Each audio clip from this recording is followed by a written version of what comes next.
accrochés avec d'autres têtes de sangliers ou serpents empaillés. Donc voilà. Oui. Qu'est-ce que vous avez gardé par exemple comme objet? On a gardé beaucoup de meubles, des beaux lits, des bureaux, voilà. C'est formidable ça. Mais les têtes de sangliers, on n'a pas gardé.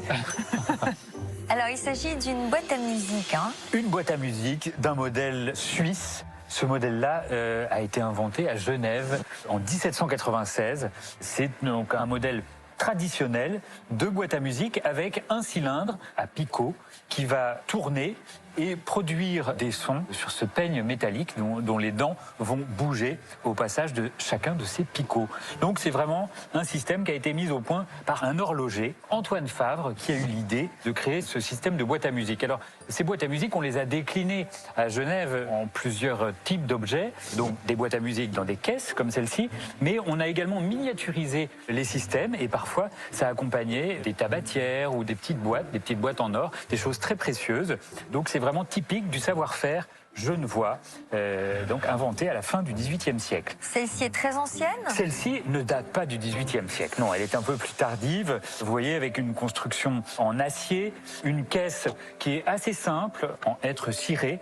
Elle n'est pas particulièrement luxueuse. C'est une production de la fin du XIXe siècle, mais à la même époque, on a fait des choses beaucoup plus luxueuses, parfois en plaquage de palissandre, avec des couvercles marquetés, des choses beaucoup plus opulentes. Là, on a le modèle de base. Normalement, à l'intérieur de ces boîtes à musique, il y a les airs qui étaient joués sur cette boîte à musique et malheureusement, la petite étiquette a disparu. C'était des grandes étiquettes, d'ailleurs, grandes étiquettes lithographiées, souvent polychromes, avec un décor assez riche. Et ce type de boîte à musique pouvait produire entre 6 et 8 airs différents. Là, malheureusement, je ne vois pas très bien. Il y a juste un cadran gradué qui me laisse penser qu'on pouvait peut-être même jouer jusqu'à 10 airs différents. Donc ça, c'est plutôt mieux, mais malheureusement... Vous avez testé? Elle marche? Eh bien, on va la tester tout de suite. J'ai testé hors antenne, mais je vais voir si ça fonctionne à nouveau. Normalement, ça ne fonctionne plus à l'antenne. Ah oui, c'est souvent... J'ai la poisse.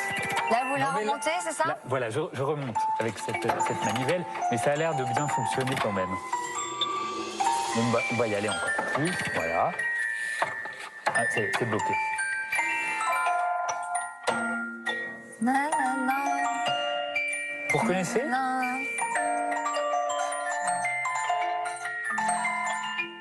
Nous, on n'a jamais réussi à reconnaître. Ça m'évoque rien du tout, cet air. Non, je crois pas. Vous savez comment on change d'air? C'est Carmen. Regardez, Carmen, regardez son visage qui tout d'un coup s'éveille. Bien sûr, c'est Carmen. Non? Bon, enfin voilà, elle fonctionne parfaitement bien. Et d'ailleurs, ça fonctionne mieux quand on ferme parce que ça fait une caisse de résonance et le son est amplifié. Bon, là, on reconnaît encore moins, là. Pour la petite anecdote, elle s'est réveillée un jour toute seule. Alors que j'étais en bas, elle s'est réveillée, elle s'est mise à marcher toute seule. Ah bon? Comme dans les films d'horreur. C'est la boîte à musique fantôme. Ah, là, sans que vous l'ayez remonté. Ouais. Le mécanisme a dû se déclencher. Oui. Je sais pas si on peut l'éteindre, Je crois normalement. pas. Ben non. Non, je crois pas. Ah si. Dommage. Ah si?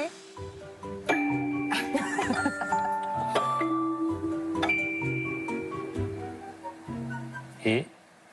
non. Ben non, je crois qu'elle ne s'arrête plus. Bon, elle fonctionne. Elle marche. Vous avez une idée de l'estimation que vous en souhaiteriez? 300 €? Ah, carrément 300 €. Vous auriez dit ça si elle avait été un petit peu plus travaillée. Alors, un modèle luxueux, ça peut même se vendre entre 400 et 600 €. Hein. Là, c'est vraiment le modèle de base, ce que je vous expliquais tout à l'heure. Normalement, ça se vend entre 200 et 300 €, donc 250 €. Ah ouais. C'est mon estimation. On n'est pas très loin. Ok. 250 €. Non, ça continue. Je vous dis.